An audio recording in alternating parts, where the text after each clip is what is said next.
Welcome to another installment of the Mike Oldfield Discography podcast, this time for Tres Lunas.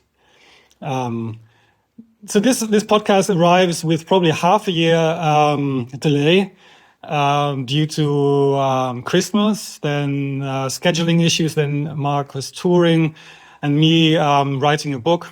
So now we're back. I think it's as always, I keep saying this, but it's probably for the better that we actually didn't do this straight away in many respects. I think if we had done this in January, I probably would have sat down and said, please, Markus, go ahead and do this, and I will just listen.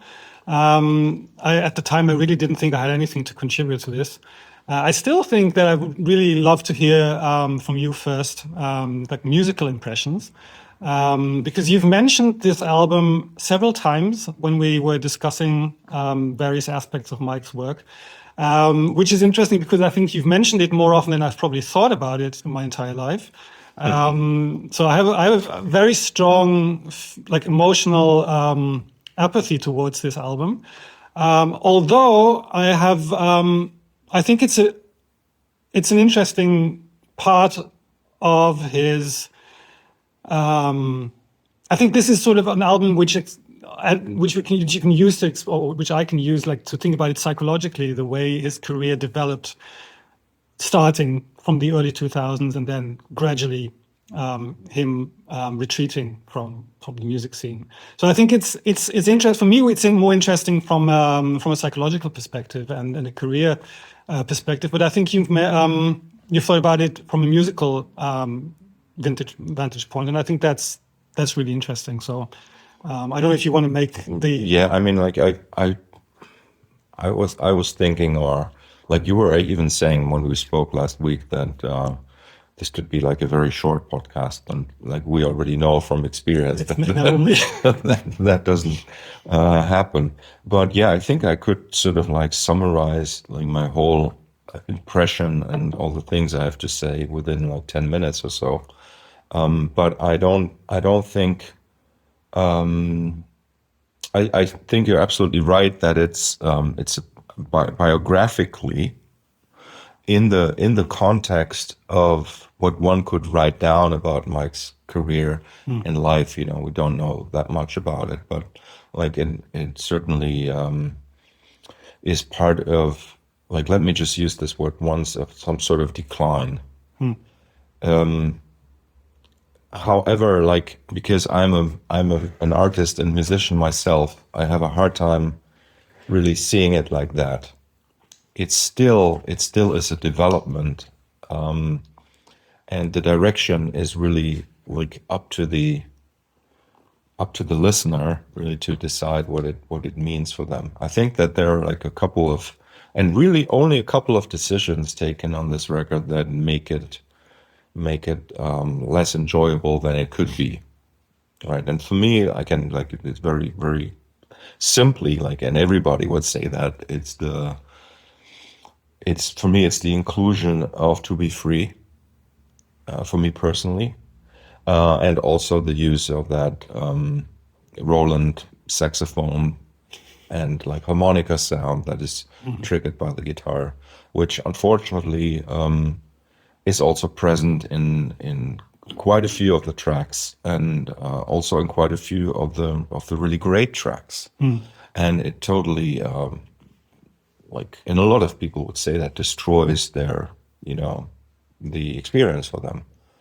And I agree, like I agree. I think there should be, like we were talking about this, like which Mike Oldfield album is worthy of a remix, and believe it or not, or a new mix. This album pretty much is part of that. And so you would mix out the saxophone. Yes, or just like ideally he would have just played it on guitar the way that like he did, and if we had actually heard his real playing, just going through his usual treatments rather than the MIDI saxophone, it would have been cool. Yeah, and I think like I can, I always think of Mike Oldfield as somebody who is doing experiments, and in that regard, it is an experiment. It failed. It really miserably failed. However, like an experimentalist, maybe he was looking for something that inspired him to play differently, right? Play different kinds of phrases by hearing a different sound, which is fine, but he should have just kind of like, just let's say, should have done that as a practice session rather than something that he's putting out as a record. I think the inclusion of the saxophone is interesting. I wonder where that came from. I think it's a first in his discography. No. It's on Islands, right? On Islands, and that's where I first actually heard him comment, because I remember there was a radio interview on German radio when Islands was released, and he said that there was saxophone on the track Islands, and he was surprised himself that it's on there because he hates saxophone. Yeah, he really literally said that. I remember hearing that, and so like at that point, okay, the decision maybe was made by the production team. By I think it was Alan Shacklock and whoever was on that, was co-producing that track. So, but now he can now decide himself. I'm really wondering, there's an album by Software, the German electronic music duo from the 80s, which is sort of the post-Tangent Dream and Klaus Schulze generation. And they have an album which is now a cult favorite called Digital Dance, and there's lots of saxophone on there. The music is not the same, but it has now become a sort of a downbeat and chill out favorite. And that one, they used a real saxophone.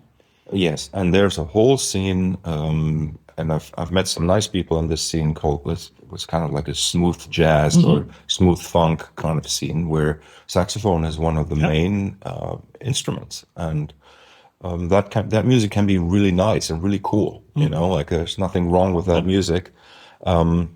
And it's true that maybe as Mike was doing this as his chill out album, and it was at the rear end of his Ibiza experience, and he was still drawing, like even like the title of the record, it said that it comes from a restaurant. Yeah, Dos Lunas. Dos Lunas, yeah.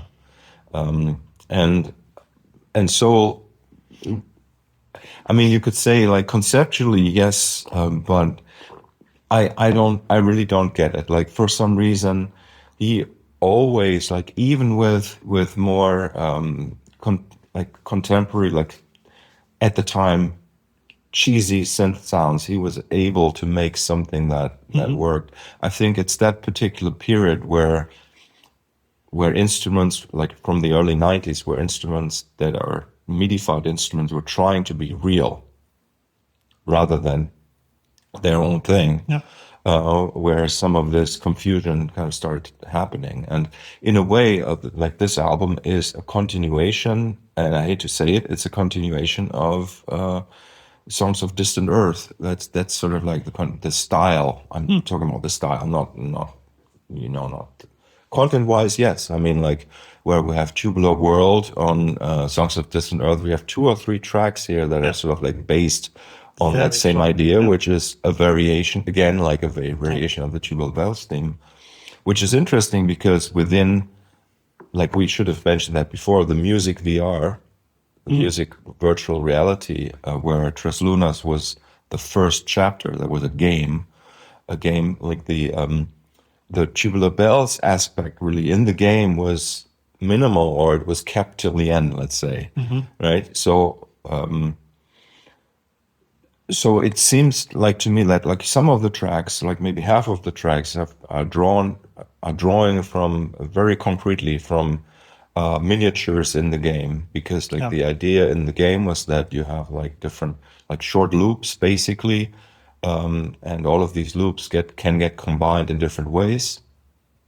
And if you've played the game, you kind of like know which context these phrases like as almost as like samples, like in the game, those are samples for sure.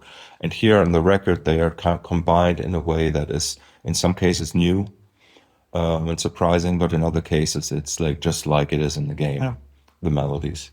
But interestingly enough, like some of the melodies like in the game would have actually been played on bass.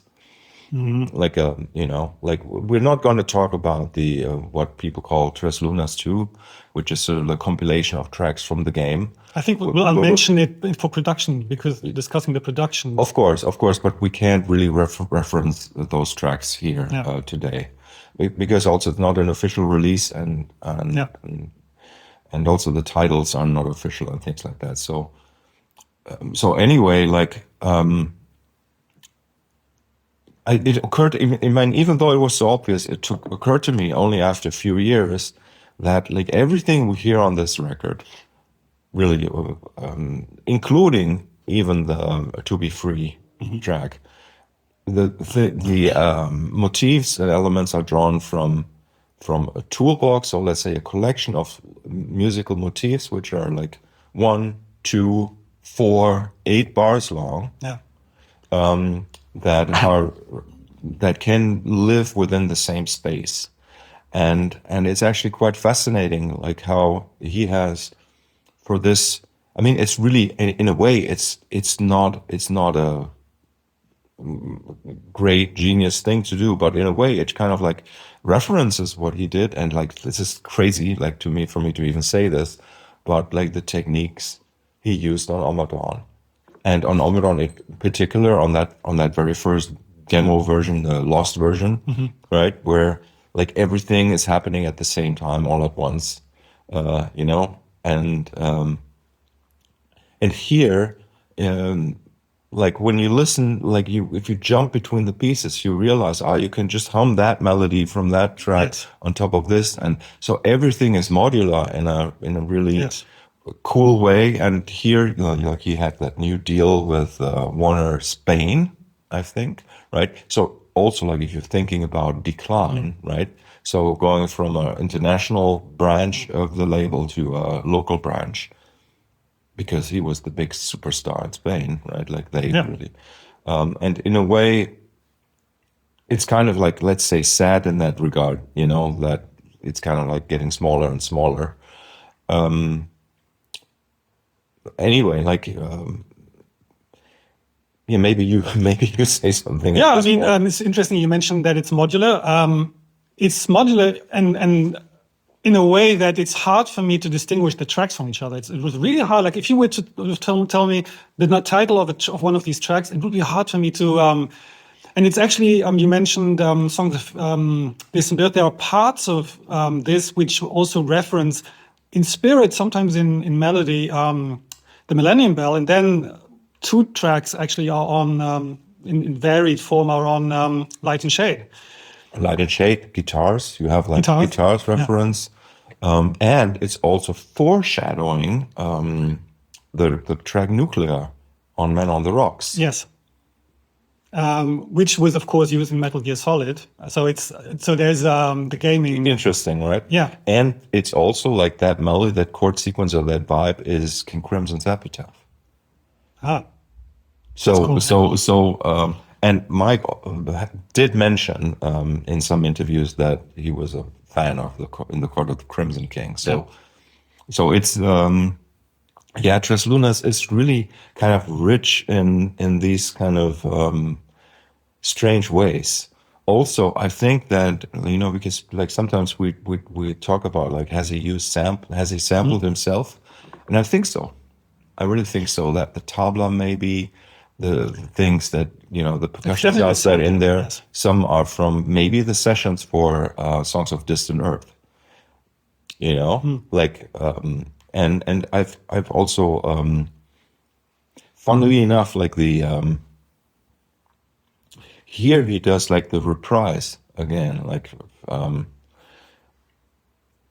of No Man's Land, right? Yeah. So, and so basically just like in old style, I think like on the record we had like the remix or an edit of To Be Free at the end, which I think we shouldn't really consider as like the end, like it's a bonus track, right? So the No Man's Land reprise, No Man's Land is track 2 on the record, and then we have the reprise at the end, and he kind of brings that the main theme of No Man's Land, which is sort of like a backing sequence, we could call it, and then elaborates on it with a different chord sequence and a different melody. Yeah. And thus bringing everything full circle. And funnily enough, like he's using like really kind of dry guitar sounds throughout the record, actually, and particularly in the second half, like with Daydream and No Man's Land Reprise, where he uses a sound or something that sounds very similar to a guitar sound he used on Discovery, where the lead guitar, the acoustic, not the acoustic, but the electric sound is combined with the synth sound. Yes. And it's kind of dry. It's almost like the Discovery solo, kind of like a similar sound. To the piece Discovery, I mean, that's solo. So it's really a kind of a fascinating mix and sound, and I think also it has some really cool, very Oldfield kind of like moments in the way he's arranging the tracks, like in particular how he's using bass. Oh yes, it's yeah. And that to me is like from the production point of view. There's no album which sounds like this, and it's remarkably different to the other ones in the how pronounced the bass is on the recording. It's super present. Yes.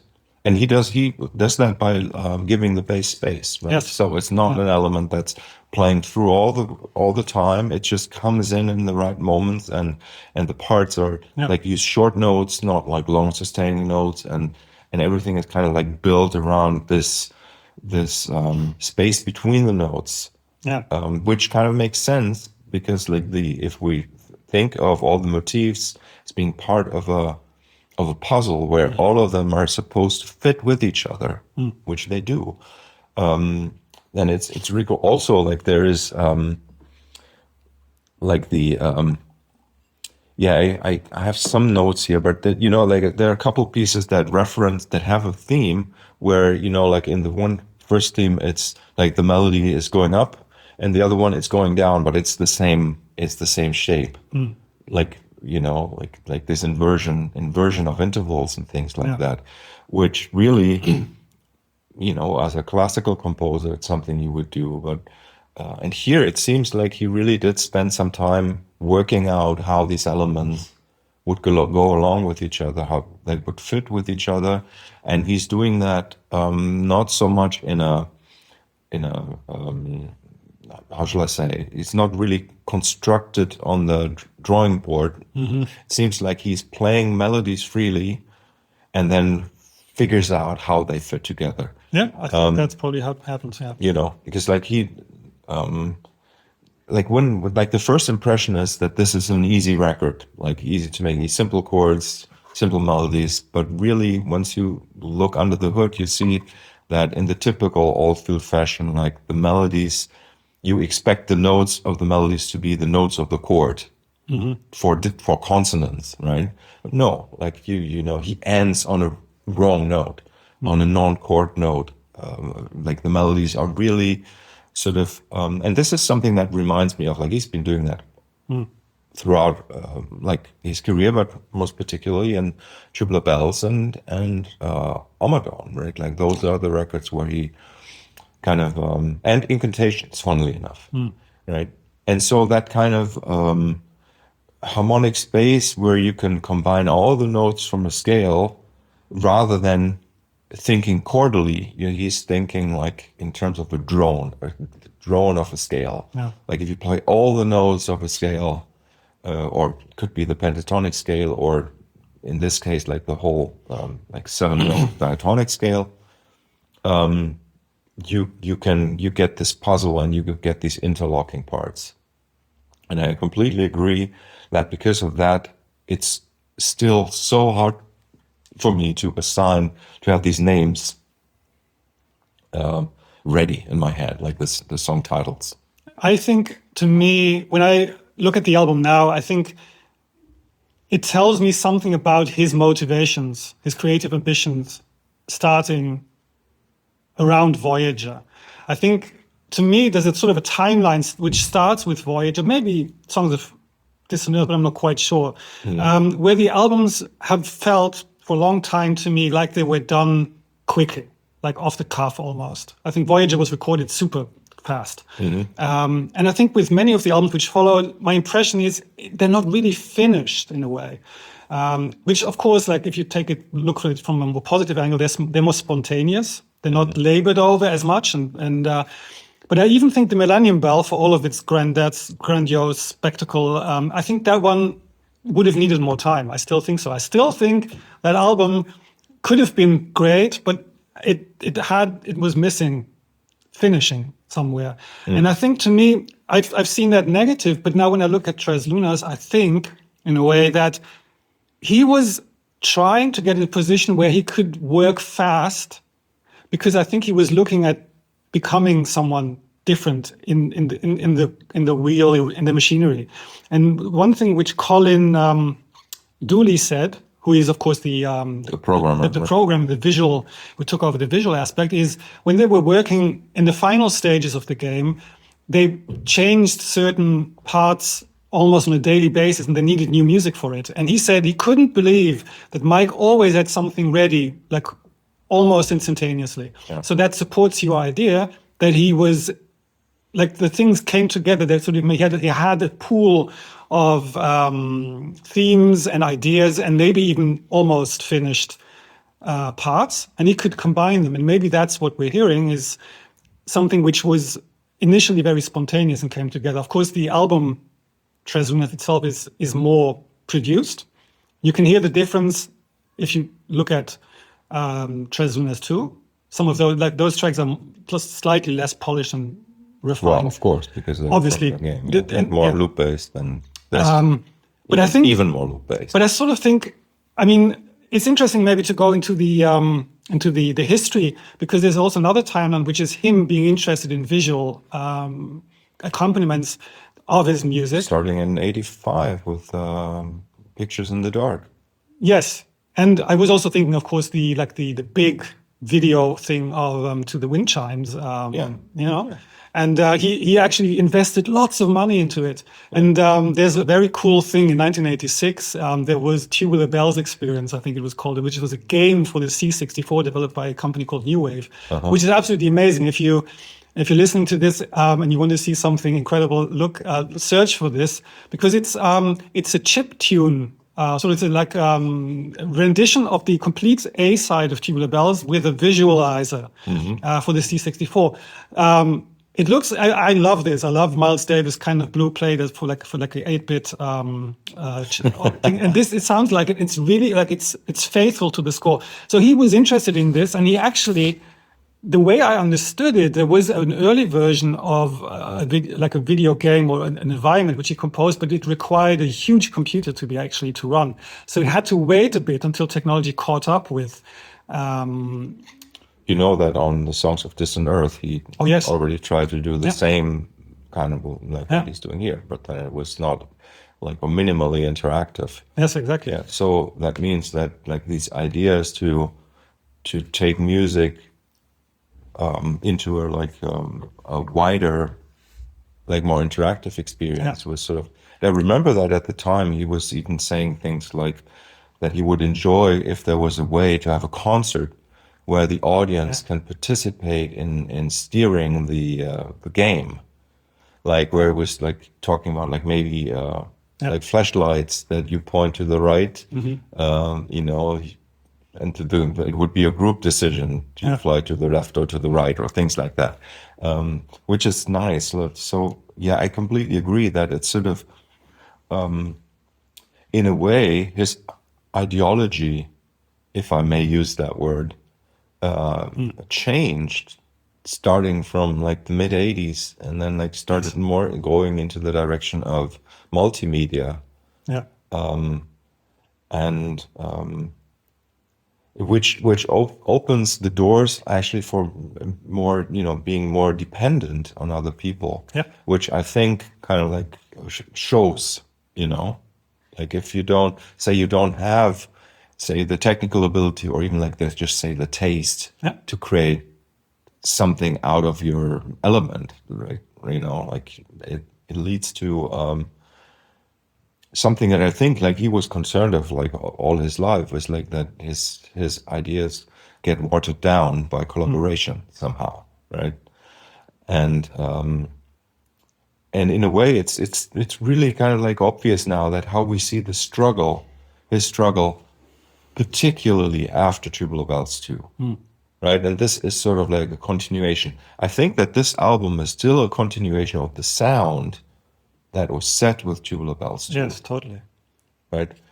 Songs of Distant Earth, Voyager, you already mentioned. Guitars, like here, there's a track called the Tres Lunas track actually, which has like sounds from Four Winds from guitars on it, and it even has like a reference to the Tubular X track, which was the X-Files mashup he did, right? With and it's interesting, like how even like the Turtle Island track is sort of like a happy-go-lucky Spanish guitar tune. I have to look up which one. Oh, yes, yes. You know, that's actually funny because that to me is the point where the album breaks for me. Yeah, but you know what? Da, da, da, da, da, da, da, da, da. Well, that's one of the main themes from Tres Lunas. Yes, that is from the game. Yeah. But it's played differently. Like here, he plays it with the classical guitar, and I think the way it probably went, he had that melody, and then he consciously turned it into something like a pop song, like a little instrumental pop song. For me, that's also like not a very successful piece of music. But in the way, what I like about it too is like, in a way, what he's doing here, he recreates a sound that other instrumental music composers in the 70s were creating while he was doing his big works. Other people were like the German Blanca. I don't know if you know, remember Blanca or something.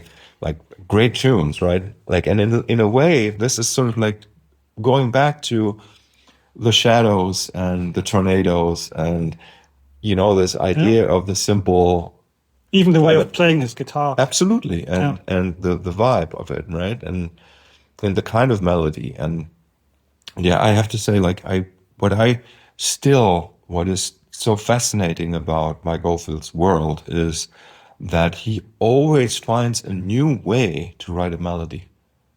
Like, in particular, this set of melodies used for Music VR here is really different from how he's been writing before, and that's why, like, okay, yes, for me, there are like a few standout tracks here. And it's more than a handful, actually. Pieces that if you just remove the saxophone or replace it with a real guitar tone, it would make a really fantastic listening experience. Tell me about those in a second. I want to maybe add two things. Is because you mentioned you really dislike To Be Free. To Be Free.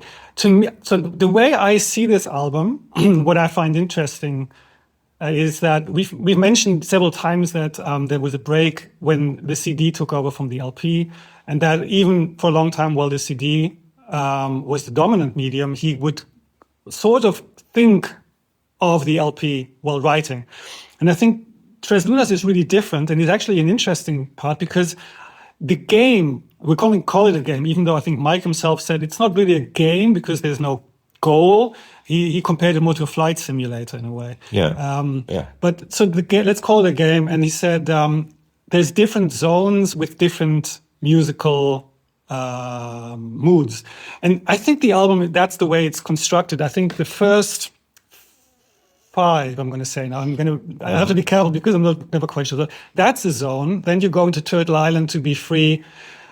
Maybe Viper, I'm not quite sure. There's a second zone, then it ends with another zone. I think that he moves through zones. I think the album arrangement, the way he's built the album is sort of a simulation of zones, which is interesting because, of course, in the chill out, you would have different mixes. You could have like a package of 3 CDs with each CD representing a different mix. I think he's trying to recreate something like that on a smaller scale here, grouping tracks according to moods like it would have been in the game. I haven't actually played the game. I've seen footage of it, and there's, of course, footage of it in the booklet.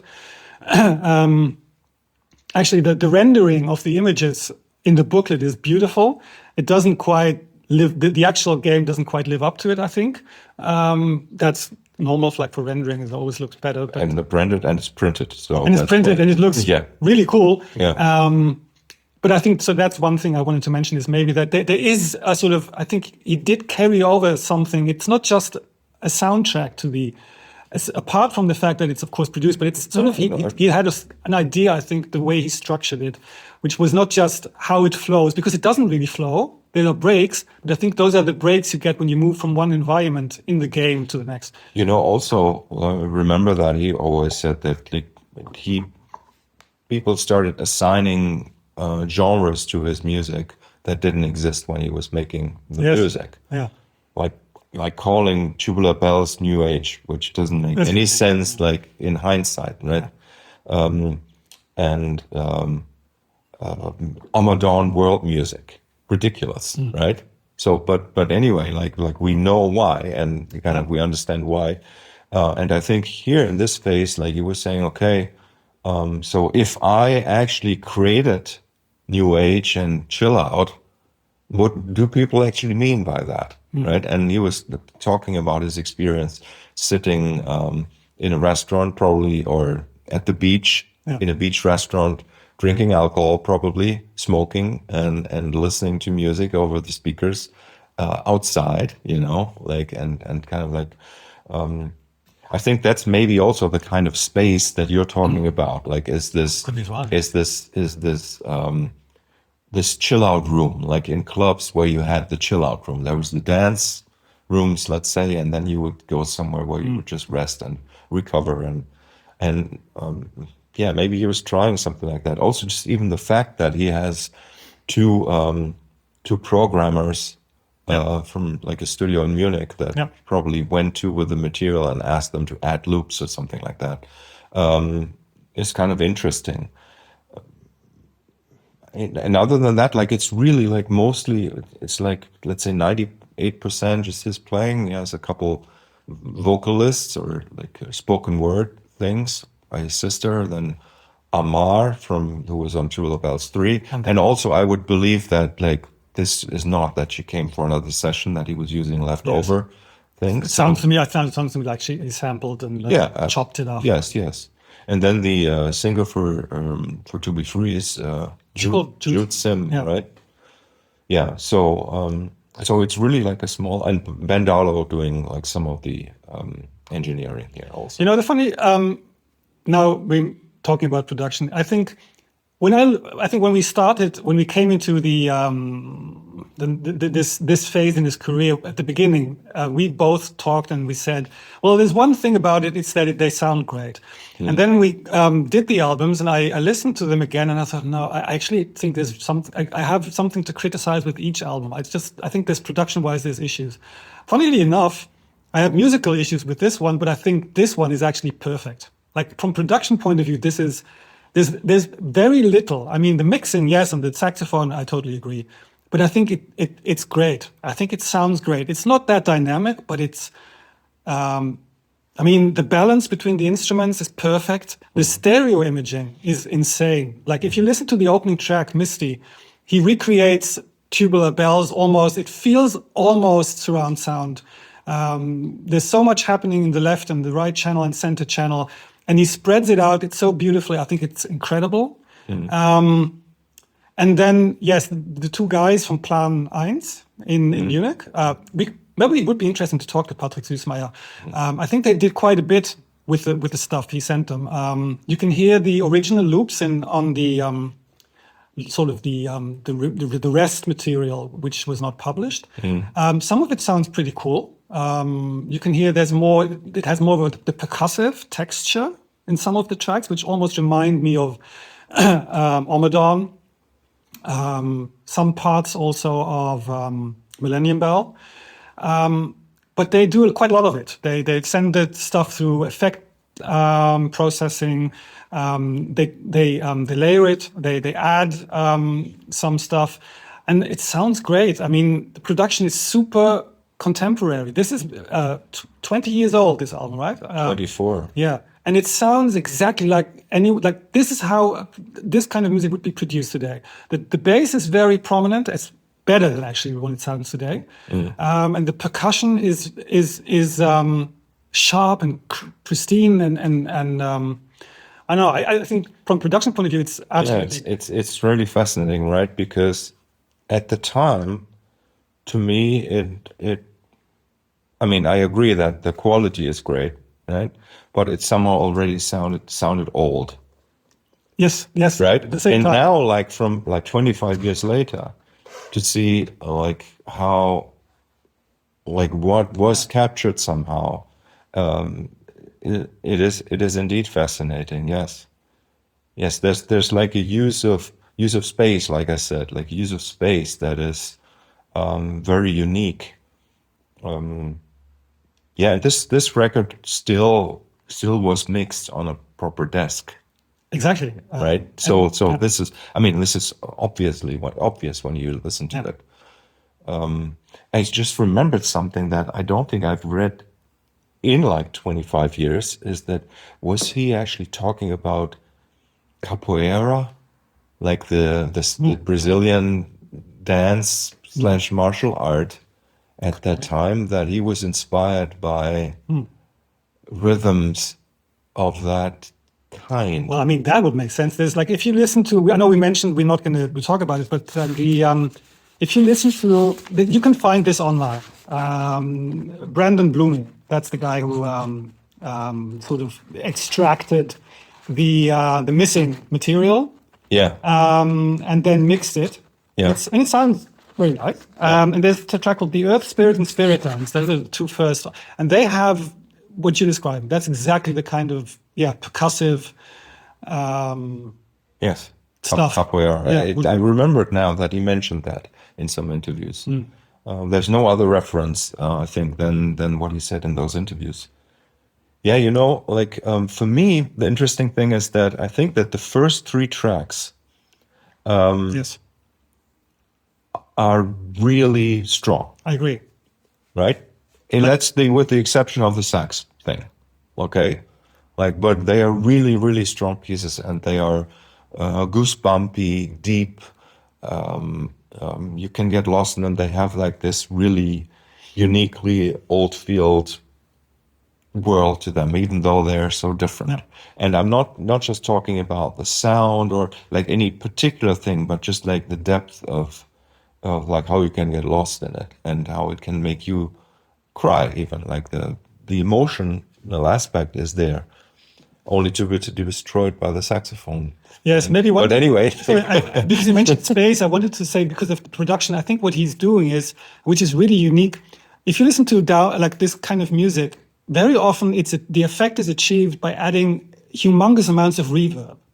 yes, Yeah. yeah, But he doesn't do that. There's not a lot of reverb, and what he does is behind the guitar and the lead instruments, there's a lot of very subtle pads, and these pads have very soft sounds with sort of aftertouch, and he sort of lets the lead blend out into these pads, so it creates the illusion of a reverb. And I think it's so much better because it as you said, it creates space, which is actually in the music rather than added on. yeah, exactly. That's like an orchestral arranger would arrange for an orchestra to sound more spacious by letting the cymbals ring out. Let's say, for example, where that zizzle creates the sense of space, and he's been like known to do that. And you're right. This record is less wet than Songs of Distant Earth or Voyager, which is maybe the prime example, and then also Guitars, which is using huge reverb spaces. You know, like okay, maybe before we get to Be Free, okay, like I want to say a few more things. Just the funny thing is, I wanted to start the podcast initially with To Be Free. Yeah, okay. Anyway, it's funny. Like there are like 3 pieces on this which are very clear references to the Tubular Bells main theme, right? So that's Landfall, Viper, and actually Firefly, right? And Firefly is fascinating to me. Like if any other musician you know wants to kind of like count along to this, there's sort of like a verse and a chorus in this. There's only two sections really, and it's the same backing. It's just that the chorus is when the piano plays the theme loudly on top, right? So when that happens, I can very clearly count like the 8/8, 7/8 alternating pattern that he was using on the original Tubular Bells theme. So it's like this total of 15 beats thing happening. But in the verses, it's kind of like disguised in such an interesting way where you don't really know if something is the one or something is the pickup beat to the one and things like that. So I think it's just 4/4. Like the verses are just 4/4. But then when it comes to the melody played with the piano on top, he switches to the Tubular Bells rhythm, which is the 8 and 7. In Tubular Bells, it's 7 and 8, and here he does 8 and 7. And that was sort of like a surprising discovery for me too, that he like really that he is so conscious really about like these things, and he can just draw them out. And funnily enough, like one of the other variations, which I guess is Landfall. Can't be. No. I think I'm still talking about Firefly. Okay. Firefly is the Tubular Bells variation, or is a variation of the Tubular Bells variation that's on Amarok, around the 30-minute mark. Okay. It's that riff. Like, so he kind of like also like mixes up all of these different versions of that. And sometimes you can even tell that, maybe remember around the time of Tubular Bells 3, he was at Jules Holland's show, and he demonstrated that like Tubular Bells theme is something like the toccata, but backwards and blah, blah, blah. It's true, kind of, you know. And this thing he used in Hergus Rich already, like the toccata theme going down rather than up. And here, he's doing more playful things with that. I'm also like wondering why, why really, like, you know, was he so insecure, kind of like to always kind of like try to bring it to that. But then it is also just like a musical material, or like a fabric, let's say, of his music that sort of is. Yeah, I've thought about this, the way he uses themes on this album, more like circling the same notes in many ways. I think, for example, if you one thing I've noted was, I think it's really hard for me to come up with the exact names. I think Sirius, that one is one of my favorites actually. Yes. And I think that melody is also the Tres Lunas, like it references Tres Lunas as well, the track. But is it really like a thematic variation? I think of it more like circling the same notes. I think he's maybe had sort of an unwritten rule, or to just use specific intervals. So I don't know. I see the album as sort of an interval related. Obviously, like it's motivic, like we were already saying, and then he was using like unconsciously or consciously ways to make variations of these materials. Yeah. And I agree. So like just kind of like to go back to what I said before, like so first three pieces very strong to me, and then really the let's say the Tubular Bells variations or references I could kind of like live without, but like let's pick one of them. Let's say we pick Firefly, just right, and then you would have something like Daydream, which kind of is a new thing, piano and guitar, instrumental. Like it's nice. It's a new melody we haven't heard. A melody that, again, for people may sound simple, but it's really not that simple. It's got like large interval jumps in there that, like, in a simple sung melody you would never find really this way. And also he's like, for the very first time, he's using backwards guitar. Like, he has never done that ever again or ever before. Well, maybe there's a little bit of that on Man on the Rocks, but that's not even him playing, but it's like the other guy. But anyway, And then, like I say, like Thou Art in Heaven and Sirius are just really, really, really cool, kind of soundtracky, sound designy pieces with really cool melodies, a sense for experimentation. Like even, I mean, and again, it's ridiculous for me to say that. Like even some sections remind me of little experiments he did on the Killing Field soundtrack. Like where he's like especially with Sirius, where he's working with like the two whatever wind sounds or however we want to call them that are out of sync on both channels, and sort of it's more of a sound sculpture than a piece of music in some places, right? Well, of course, we should mention that Thou Art in Heaven is, of course, a rework of the Millennium Bell final, which he played in Berlin. Yes, but it's very different. Very different. It's very different, and like having his sister doing the voices there is kind of cool also. Yeah. And just generally like the use of like the samples. I think it's which one is it? It's Return to the Origin, which has like that shouting, that one short yell of a guy that is in the game, as far as I remember. Ah, okay. Right. And things like that. So it's really I think there's lots of cool material here, and like the No Man's Land reprise is actually a surprise for me in the way that he brings that theme, that melody, like we said, that is sort of like inspired by Epitaph, or just also in general, like the guitar sound is pretty much like a little bit like Fripp in the early 70s, and then. That is kind of foreshadowing Nuclear on Man on the Rocks. So, but like for me, these are like the core tracks. And coming to Be Free, now you can kind of like get going. To Be Free for me is like too much really the, what's the name of the Mastermind? No. Mastermind on the Millennium Bell. There's a track on the Millennium which is exactly the same actually, but it's... we should look it up now, but it's because there's a vocal track on it which has the same, where spoken word verses and then sung chorus. Yeah, that's not Mastermind. It's Sunlight Shining on Clouds. Yes, Sunlight Shining Through Clouds. Yes, yeah.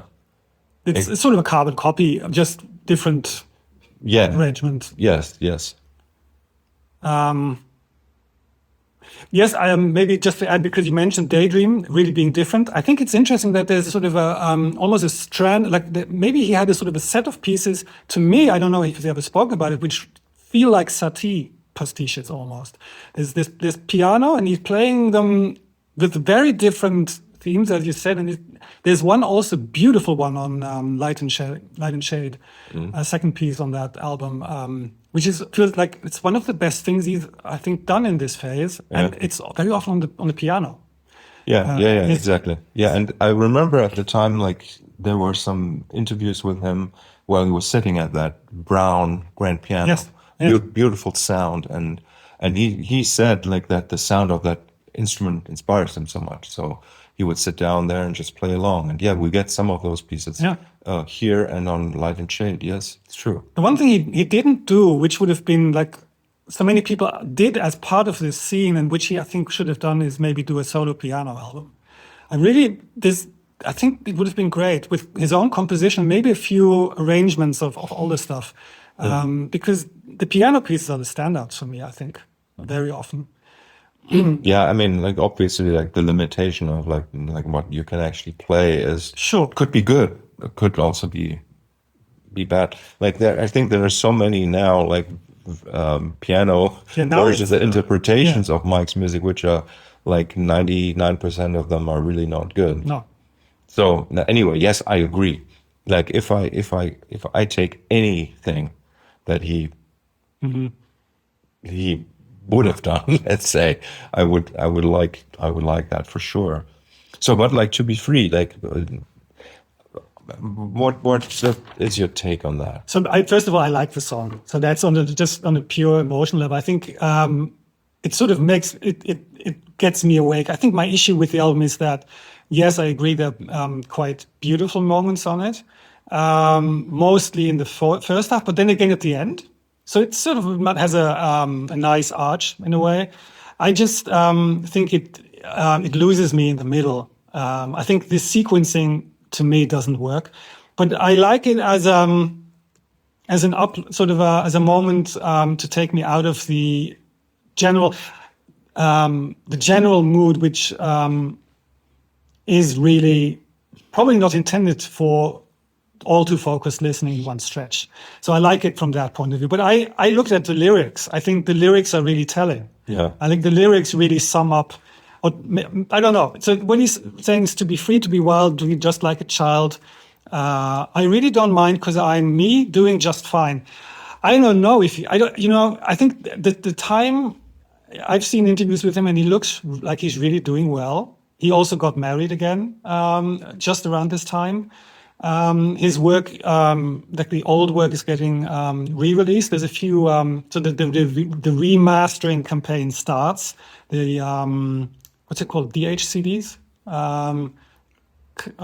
Kind of this new CD format. Super audio. No, it's not super audio, but it's the. It's anyway. There's a sort of a remaster campaign going on. Yes. And there's also an issue, like one release you turned me onto, which was the what's it called, the complete Tubular Bells or something? The one where they sieged or spliced together different takes. Yes. Yeah. So I think it's a good time for him, and there's also this spirit of renewal. At the same time, I can't help but feel that musically, the freedom didn't really do him all that well. I think he feels a bit directionless. I think he's. I mean, to me, like, let me just say this. I think, like, from the point, like, maybe Tubular Bells 2 was the moment where he was still able to fight his depression. Mm-hmm. Right? And from there on, like, it was just like as you were saying, the albums feel rushed or like not really abandoned in a way at some point. Yes. Right? So starting out with, and so I think that maybe you or we are wrong in the regard that things were being done quickly. I think it's the other way around. I think we're struggling to find things, like only he could say, like we can't talk to him, but it feels more like all of this music is sort of like a result of a struggle, actually. That could be. I mean, that is very possible. Yeah. And let's say, like, maybe it was always that way, but if you're if you're a young person, you have the energy. You get to be 40, 45, 50, things are just very, very different. Yes. Right. And so that's what I'm kind of seeing, that, like, and maybe within that light, the To Be Free lyric makes even more sense, He actually founded a company together with the game called Mike Oldfield Incorporated. So he had a company set up together with Colin and another guy, and they, which we're not going to talk about it, but of course he did another game called Maestro, just shortly after. That was the episode 2 of Music VR. Yes. And there's also music to that. I think it leans a little bit more towards Tubular Bells. That sort of it ends with like a literal quotation from it. But there's more music in this style. Yeah. And I think the issue is that many people now reappreciate Music VR and like the game. They really appreciate it. You get a lot of positive comments. People saying, "I spent quality time in there. It's quite beautiful and different." And today we now have a category of chill out games, and it sort of preceded that. It was sort of almost visionary in what it did. But Maestro, I think, didn't work. I think it had too long. Like he went overboard with the this idea of spending time in an alternate reality. It wasn't there yet, and I think people didn't quite take to it. But who knows? Like if this had worked out, who knows? Maybe he would have had a new career. I think he was looking to shift. Well, and that's what we identified. Remember, starting from Earth Moving, we were saying, like, why would he do this? Mm-hmm. Maybe he just wants to show other people that he can do this kind of work. Yeah. right? Or like with Songs of Distant Earth, maybe he can make music for documentary shows or whatever. Exactly. So somehow, like all of his work at that point, he was sort of like moving away from his original motivation to, wanting to connect. And like in a way, like this is like connection. Music VR had the option that you could chat Yes. with other players, so you couldn't, like your avatars could meet, and like this was like I guess before, like what was it called, the second like blah blah blah. I'm not sure about the timeline of video games. Yeah, it doesn't matter. Like I'm not talking about video games, but just this idea that there's like a yes, you mean second world or whatever. I can't remember what that was called. Like this life. Second Life, yeah. That sort of idea. It's kind of in this, right? And I'm not saying this was before, but it's sort of like the same realm of ideas. And he actually apparently engaged with people and chatted with people. That's what I out heard. there, which is amazing if you think about it. That he's like completely elusive. Yeah. Like you can't really talk to him, and never could really unless he were a friend. And so, yeah, it's special in that regard this time. It's there's one interesting thing is that I'm of course, because of my musical interest, I'm always looking for parallels between his career and Jean-Michel Jarre's. And it's really interesting that Jarre went down a very, very similar route. And I mentioned that I heard one of Jarre's trademark rhythm machines in one of the pieces on the Millennium Bell. Mm-hmm. And of course, Jarre, I think they're both around the same age. I think Jarre's just a little bit older. Mm-hmm. And around, this was done, this album, because Mike composed it around the same age that we are now, just a little bit younger. Yeah. But around the point when he gets to 50, which is, as we know now, is whether you want or not, or whether you believe in these things or not, it means something. Mm. And I think Jarre had the same thing, and he both did their Chill Out album. Jarre did also did two. He did Sessions 2000, which is sort of a crazy electronic jazz thing. Lots of samples, really crazy melodies. Actually, one of my favorites. And then he did Geometry of Love, which is sort of the pendant to this one. And Jarre also engaged heavily with virtual reality. And the track Thou Art in... is it Thou Art in Heaven? Yeah, that one actually starts off with Sally reciting these things, and it sounds almost exactly like a Jarre track from Metamorphosis, which is called Millions of Stars. And that one uses, I think, a computer voice, but it's almost... I always thought it's almost the same thing. we're never going to find out whether there was any contact, but it's interesting that the development is very similar. And I think you mentioned sort of this background, maybe depression. There is, I think there's, I don't know, I experienced something very similar at the moment of maybe saying, okay, what have I achieved? Yeah. Do I want to keep doing what I've been doing? Is there a way? And of course, at this age, it's hard to like switch careers. It's the classical mid-age, and you can add the crisis or not. But like and we know that Mike really completely kind of like changed his life in the 90s, and sort of like just like a child, going back to like doing the things that he didn't do as a teenager and stuff like that. And like in a way, this album is kind of like a result of those experiences, like with the chill out and the dance music and space music. And you can see that like even like I don't think that he had anything to do really with the space movie. That was just sort of like a coincidence that they maybe asked to use his music for that. But here, like he's more proactively engaging in this idea, like I said, of multimedia and kind of like branching out into other things. And like funnily enough, I think like the photograph in the cover, there's a photo of him. This is one of the last, great photos of him. I think it's an interesting photo because first of all, it's very clearly I think it looks like he was just in a photo studio. They didn't even do a proper. I think it's, I don't know. It's very. He's very pale, looking because the light hits him that way. Yes. He's not looking at looking at us. It's an interesting contrast if you look at him and then look at the pictures of his game, which he composed, which is bright, rainbows, beautiful artificial environments. I don't know. I always thought it was a really curious contrast. Yes, absolutely. He's in the dark. The game is sort of the game. He's in the dark in the real world, and the game is all beautifully lit and a different world. Yes. Yes, and somehow it's I think like maybe the most, even though I think it's like the most aesthetic thing in the artwork is the photographs. Yeah, I agree. Right, and everything else is sort of like a little bit kind of like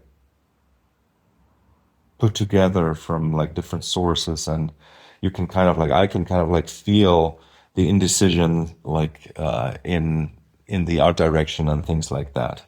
I think the story he told was that he used the release to promote the game. Yes, yeah, exactly. So that's expensive. And we have the CD version here with 2 CDs, where one is a CDR or CD-ROM, and the disc 1, the music, right? Yeah, it's really a curious thing.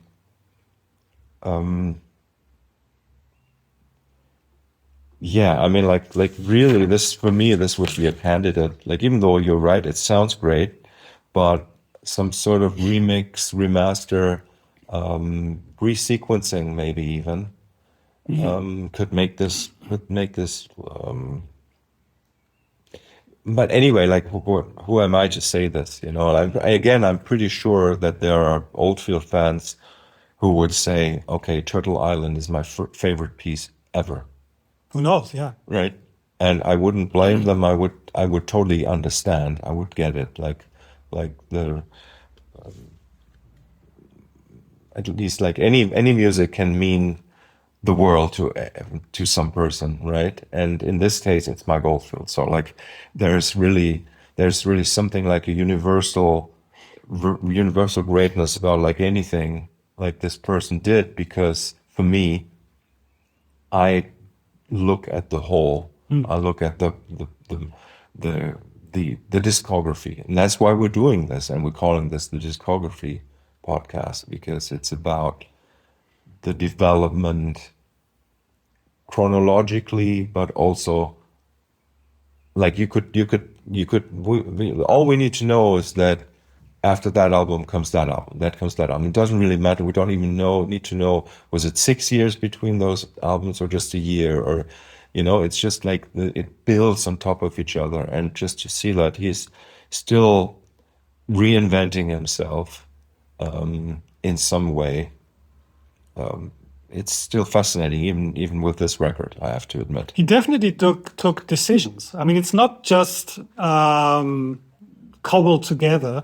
He very clearly said the music in the game is far less busy than this. There's a lot less happening, so he clearly arranged these pieces. And on the material which did not get featured, there's a few. Maybe you're not missing that much if you don't know it, but there's a few, maybe 3 tracks on there which are really absolutely super interesting. And if he had explored them, would have been, I think, a worthy addition, maybe even an improvement on the version. There's one where he's working with choir sounds, and he's sort of, I think, reversing them or chopping them up, letting them flow into each other. He's creating almost like a sort of a mass of voices. You know that actually that part and some other sections are actually again like Amarochy treatments, let's say, like of recorded material. Yeah. Where the layering of the voices and the canonic thing, like that's sort of like, which he obviously, if we say that he didn't really have the energy anymore that he had when he was 25, right? Like where he would do incantations, which is insane in terms of work, right? Like, and here he still has the same ideas, he still has material that works the same way, but he just doesn't go all the way. And that's sort of like what this feels like. Also, obviously, we haven't mentioned that at all. There is no track here that's longer than 5 minutes, Yeah. right? Sorry, No Man's Land is actually, I think, 6 minutes and a bit. But yes, Yeah, but you know what I mean. Like it's very, very. And I had a really fascinating experience last night when I was playing this at home, and somebody said to me, "Wow, this sounds timeless," and I was shocked by that. Right? Like, but yeah, I think it kind of like refers to what you were saying, that this like if there's a record from the 70s, you can hear the 70s, Yeah. you can hear the 80s. Here you can also sort of like hear the context, but really sonically, you're absolutely right. Like what has changed in the last 25 years, right? Like if we look at like real popular mass like music for the masses that in the Spotify charts or something, like that has evolved or devolved in a way that is kind of uncomparable. But sonically, this record really is. You could say it is. Yeah, it's interesting how he's also drawing from all of these different eras of sound. Somehow, I find. Yes. Right? Yeah, he's like, there's lots of influence in that. Maybe my issue is partly that it's sort of, I think in interviews, I'm triggered somehow by his view on electronic music. And he's very like negative, often about it. I think his view of, downbeat is that it's just, a simple melody in 3 chords. Yes. And I disagree with that. I think that's uninformed. And so that if you listen to what he's doing and you have in the background, very often have these pseudo acid lines. Yeah. And it triggers me because I love acid. And I actually had one of my biggest musical awakening moments when I heard Heartflow's Experience, one at a Frankfurt club rave, and I heard it and it blew me away. And it's here, but it's almost like decorative, It's almost like part of the musical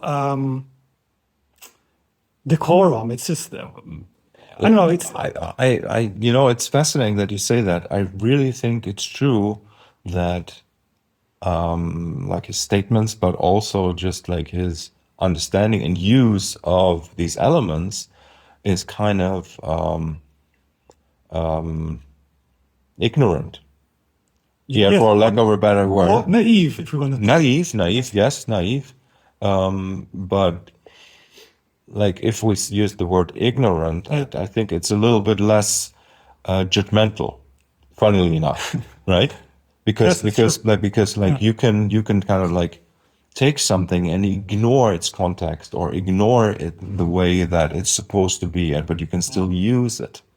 You can still incorporate it in the way that you think it should. Right, even if that's wrong in the grander context of how people were doing things, right? So yes, like these electronic textures, and this completely goes back to Songs of Distant Earth, actually, where then Heartfloor did a remix for him, like of that record, of a song of that record, right? And here he is using like the modulated filter sound.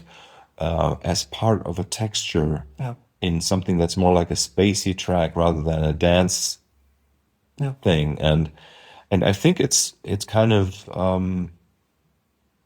collagey, like the whole thing is quite collagey, which still goes back to the game, to the samples. Like at the time, maybe technically it wasn't possible to have something that was generative.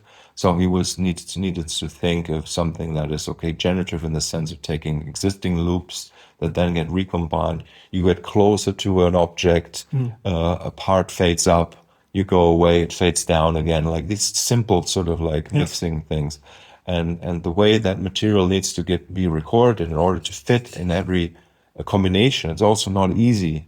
Like things need to be EQ'd in a way that they always can live with each other. And it's sort of like a big thing. And I think he probably maybe just got lost and overwhelmed also with that task, right? And that what potentially could lead to these treatments of the ideas that were captured on this album. It's interesting, the timeless comment indeed, because like if we think of Tubular Bells too, which, as you rightly said, is the start off point for a lot of music which comes after that decade that follows it. Tubular Bells too, we'd probably both agree, is a big artistic statement. That's a neutral way of saying it. Yeah. But it sounds more dated. It's more because it sums up, I think, it's one of the big artistic statements of the 90s in the way it integrates. But the funny thing is, Tres Lunas integrates just as much. I mean, we have the sampling, we have the world music influences, the dance music, the downbeat culture. Even to be free to get back to that, there's the gated snare, which is almost an 80s element. The drums sound almost like earth moving in parts, even on Light and Shade, by the way. But it because I think he has a very clear idea of the production as a whole, that it seeds and it blends better. It's very smooth. Yeah, and you just reminded me of another kind of like reference / relationship, like when he did the Music of the Spheres. Yeah. Which is an album that's based on only 2 chords. Right? It's just going back and forth between 2 chords, really, and then that is moved around. But this is, in a way, it's a little bit what is happening here, especially with the track "To Be Free," where the verse actually, like the backdrop of the verse, is more complex than the chorus. Yes. The chorus is just these 2 chords alternating, once 1 2 1 2, and then 2 1 2 1, something like that. I'm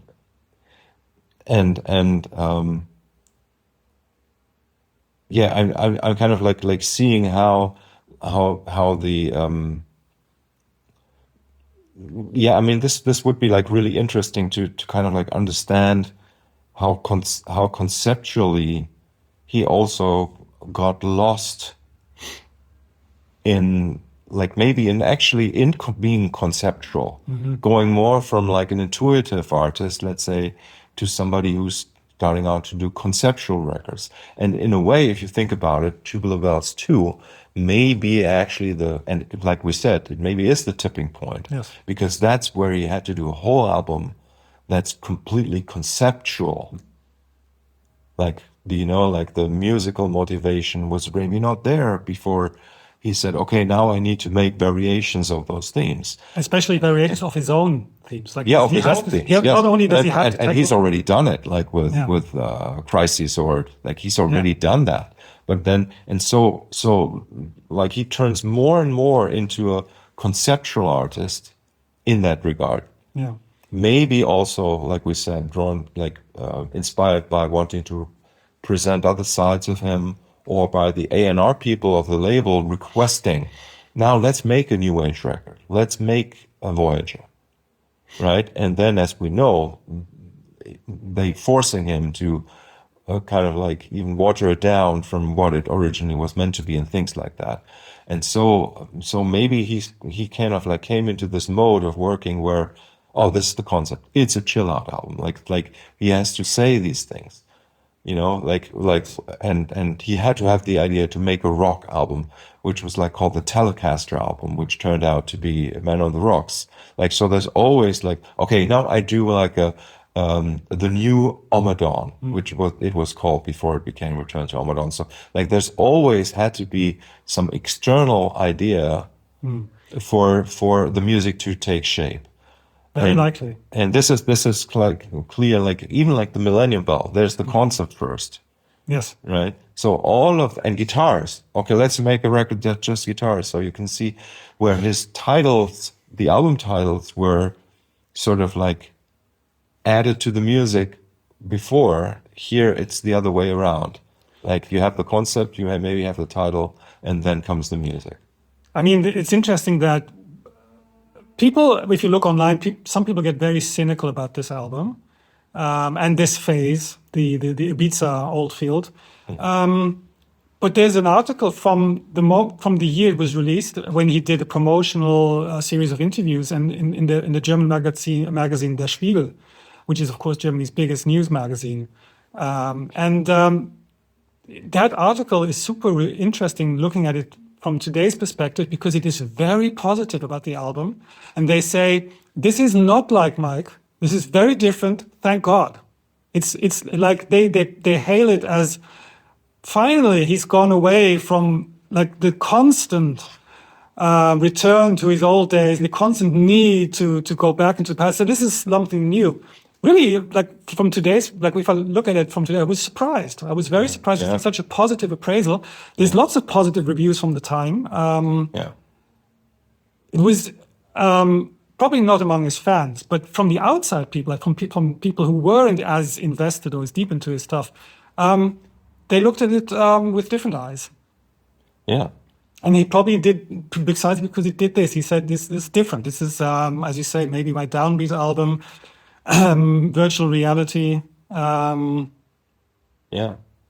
It's certainly a very, very interesting point where like lots of things come together, like all of these different things, and I think it's pretty obvious, like once we get to the next record, that really was the one, the point where the ultimate, let's say, I don't want to call it confusion, but maybe some sort of like giving up in a way. Like that was just before he started selling his guitars, and you know, like if we talk about some sort of like decline of motivation or who knows, mental health. I don't know. You're talking about Light and Shade, right? Yes. Because of course there's I know, which is incredible. Yeah. Right. It's a little bit like the Tubular Bells 2003 is a little bit like Heavens Open between Amarok and Tubular Bells 2. Mm-hmm. Right. Like, okay, but we're going to talk about that next time. Do you have anything else, or are we? I'm not sure. I mean, one thing maybe about the virtual reality thing and his the role of music. There's a very funny interview he did for the BBC at the time, which is, by the way, not just funny. It's really deep, and he goes into questions of spirituality and his beliefs. Yes, very interesting because he really. You can sort of, if you read through his interviews through time, these different themes keep coming back, and his view of it changes. Like in this interview, is very he reveals very strong feelings for his mother, like the role of his mother, and it's almost like he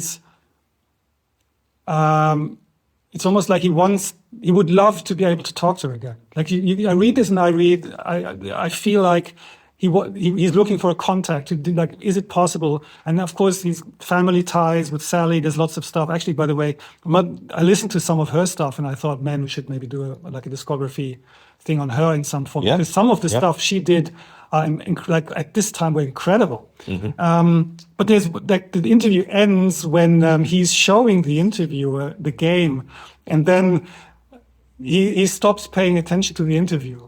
Mm. And she notices, and he's like tapping the mouse and looking on the screen, and he can't keep his eye. And I don't know, because I'm writing about Rothko. You're also involved in that project about Rothko and the connection between Rothko and music. And I think Rothko also looked at his own paintings for a very long time. And of course, towards the end of his life, when he was suffering from depression, he was looking at his own paintings, which got increasingly dark. And with like not just black, but also deep purple shades and the absence of light. And I think I keep thinking about this idea that maybe if you expose yourself to these environments, it can be good to a degree. Just like he said, it like Tres Lunas, the game, virtual reality is an escape from the complexity and chaos and aggression and violence. He actually mentions this again and again, a violence of the world which surrounds us. But of course, if you start spending a lot of time in it, then I think, how do you come back into this world of violence? And you start wanting to be in that world. And Maestro, I think, tellingly has long stretches where you just walk from one zone to the next and there's nothing happening. I haven't played it, so I'm relying on external sources. But it feels to me like maybe he's getting a bit lost in this virtual reality. It's like the escapism, which, interestingly enough, if you think about it, like with the alcohol, I don't know, potential alcoholism or the smoking. Sure. Like it's kind of like it's sort of like a sign of like, if we didn't know that from his music, how obsessive like he can be, but like, yes, you're right. Like this kind of like this coming back from getting lost in that kind of world. Even like the music studio, like in the 70s, you're alone in the studio, or he was alone, working. That's like a deeply trance-inducing, addictive activity, right? Like for sure. And it comes like together that he's writing musical ideas on his papers, like on the cigarette papers. Yeah. That was that was something he was doing from the very beginning. And like really the last thing, like almost the last thing that comes to my mind now, looking at the track list, is that if you think like, do the titles actually have any meaning, right? Like maybe they do. Like, yes, but like the only thing I know is that Misty was the name of his horse. Yeah. Right? Yeah. Funny enough. So like, and then that's totally random, like in the context of this record. That's what he said, but of course it returns into Be Free. So yes, the word, yes, yeah. Which of these was the starting point? Yes. And that's interesting. Like Viper, why that? What is Turtle Island? I'm sure we could find out, like what that is. No Man's Land, or like the Return to the Origin, like, and the Return to the Origin, does this, I'm not sure, does that lyric, or do these words appear in Thou Art in Heaven or Sirius or something? No, I don't know. Think so. Or the Origin, wait, that could be. Yes. Now, there's on Transluminous 2, there's also a track called The Origin. So this is Return to the Origin. Yes. So maybe this is in the game. It's just theme. It's in the game, exactly. Like this may actually be referring to the game. Yes, absolutely. Yeah, sorry. He said in an interview from the time, but I don't know if it's true. It's sort of he names the instrumental tracks after the first thing he sees, like in the incidental. I mean, I remember that there are fireflies in the game, for example. Now that makes sense. Are there also butterflies in the game? Because one of the tracks is called Butterflies on the alternative. Yeah. There's something interesting about the Firefly track is that it's really difficult for me to identify the sounds in it. Mm-hmm. Like it sounds like maybe it could actually be a guitar that's somehow tapped, or like it's really some sort of mysterious sounds on this record. Well, you mentioned clinicals, and the Fairlight seems to have been a part of the production again. It's possible, and also like I was thinking, you were talking about the pads, and how the melodies kind of like fade into the pads and things like that. They could actually be old synthesizers. Yep, it's true. Yeah, again, as opposed to what's coming next, where it does the Fruity Loops stuff. Where everything's done in the computer without using any external old synthesizers and stuff. But it feels like he's still using, and you can hear like there are lots of guitars here, and again some great guitar performances, I think. Nice emotive playing, also kind of like referencing the guitar sounds which he, if I remember correctly, discovered on Earth Moving, like that really like dull in a positive way, with treble turned down on the Strat, and these sounds, all of these sounds kind of make an appearance here. And the classical guitar, let's say, the sounds here, I'm trying to remember where they kind of originate. You could always say Omadon like for that, but really not. Like it's more like what he did on Mont Saint Michel and Voyager or something. That's sort of that sound, which then he kept that for Music of the Spheres and Return to Omadon. So like all the way through the end, let's say, he used this kind of sound, and maybe it's even the same guitar.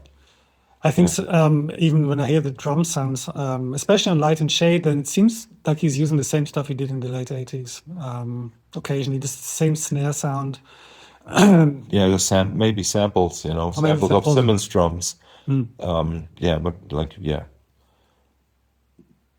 interesting. Really, I think it's what I find sort of tragic about this phase is that there is an enthusiasm when you look at him giving interviews. The music is very chill, but the interviews he's very enthusiastic, and I think honestly so.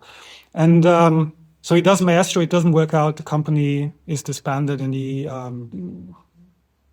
as we said, there's this Tubular Bells 2003, and then there's Light and Shade, and then he almost disappears. And but I think that the disappearance maybe is even strong. Yeah, I mean you're right, obviously, but this is already, like I said, this is the last cry in the sense of. I just wonder what would happen if he had just a little bit more patience, because like some other composers, like Ennio Morricone, was doing video game soundtracks at some point, and Tangerine Dream got their big financial return when they were invited to do Grand Theft Auto. Like the guy who did who worked with him, Henry Jackman, I think is his name. He became he did like I didn't know that.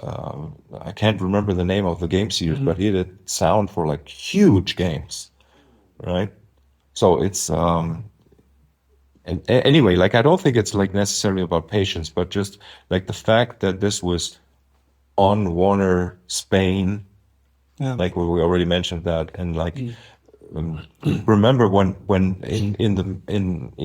punk came in 77, 76, 77, 78, and he said he lost the support of his record label.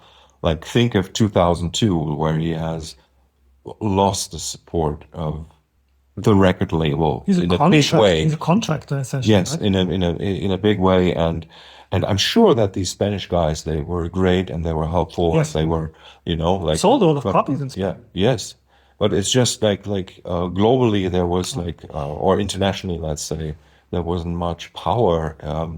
This was also the time when Napster started and things, right? And I remember that Mike was commenting on that at that time. Yes. Also, so yeah, this is. Again, I'm so fascinated that we, talked about this for like, I think, an hour and a half. Glad we got this done in 10 minutes. Yes. I encourage everybody to just have a listen to this record anyway. Like even though, like it has some really special things about it. Also some nice remixes if you're into that. Yes, like we haven't really talked about those, but maybe like, as we were saying before, we're going to go through the regular studio albums first, and then we'll maybe come back to Music VR with a special episode. We couldn't do justice to it today. So thank you so much, and hopefully see you again, or, you will hear us again soon. And leave a comment, and thank you so much. Bye for now. Bye-bye.